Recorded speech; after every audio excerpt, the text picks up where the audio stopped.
Well, everyone, I'm here on behalf of BioGlobe. We are an organic, eco-friendly and enzyme-based remediation solution research and development laboratory. Our story began a few years ago with our chief scientist, Stavros Kaniklidis, who's based out in Cyprus. He's a member of CMAS. He is partnered with universities throughout the UK and indeed around the world. And he began working on an organic remediation solution that would not cause any harm to the ecosystem a few years ago. He created an incredible formula that's entirely plant-based and remediates pollution without causing any harm to the ecosystem whatsoever. And along the way, he's been researching and developing solutions for various forms of pollutions.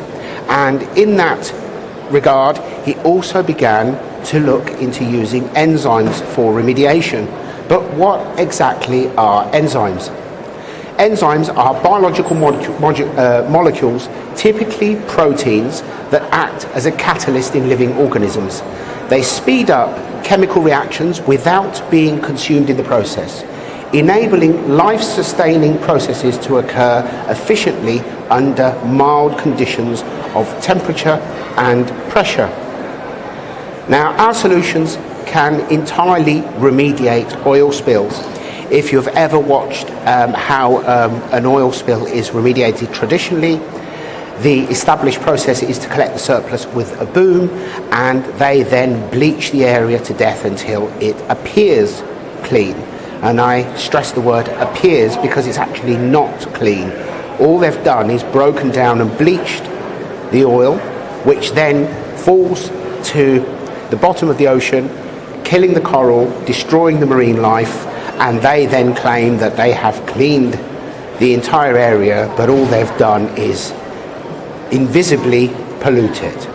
Whereas with our solution, this is not how it works. Our solution actually breaks down the pollution into its individual carbons, and it is no longer a pollutant. And this is basically how it works in water treated with our solution. This is in a controlled tank, tested by our lab.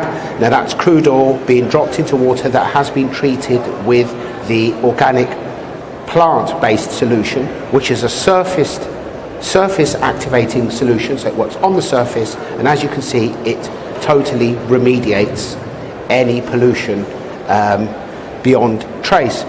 Our initial tests were conducted in the marina in Ioannina in Cyprus.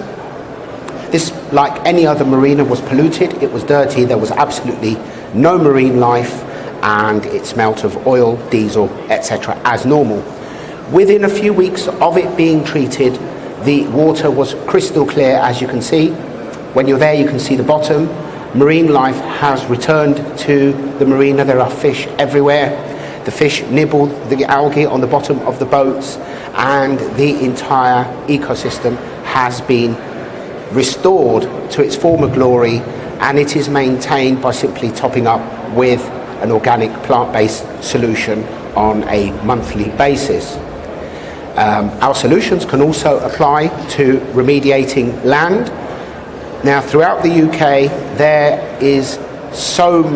are so many brownfield sites that developers shy away from because they are scared of the process of remediation, even though the government offers grants for doing so. In London alone, there are 33,000 brownfield sites which could be used to develop, and yet developers continue to prefer to build on our farmland, and this needs to stop. And talking of farmland, although our solution is not a fertilizer per se, our solution by compounding not only a mixture of remediating pollution, but also by reviving the soil, can have effect of improving the fertility of land. So land that was formerly not set aside for agriculture can be used in agriculture in the future after it is treated. Our solution can also be used for the remediation of nitrate There are certain authorities throughout the country that have a zero nitrate policy, meaning that developers can't build in one area unless they reduce nitrates in another area, and we can also help with that. And our solution is also effective on algae, which, because of changes in climate activity, seems to be an increasing problem. One that we are working on, but when we can't at this point confirm success, is the sargassum weed, which is actually decimating the Caribbean as we speak. It's destroying their tourism, and islands such as Antigua and the islands around there are having serious problems with invasion of sargassum weed, which has become significantly worse over the last few years. So we are working on a solution for that too. Our solution also works with the remediation of raw sewage, and as you may be aware, there is a big problem with sewage not being remediated effectively enough before it is entering our waters.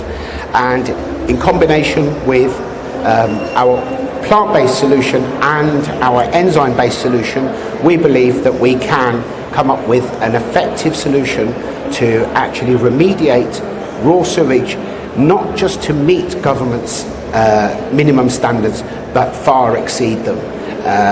In tests, our enzyme-based solution can remediate BOD and COD in excess of 90%, which is much, much higher than the minimum government guidelines. Obviously, we know the situation with our rivers and waters throughout the country. It has been argued by some that a few of our pesky water companies may be to blame for this, although I beg to differ.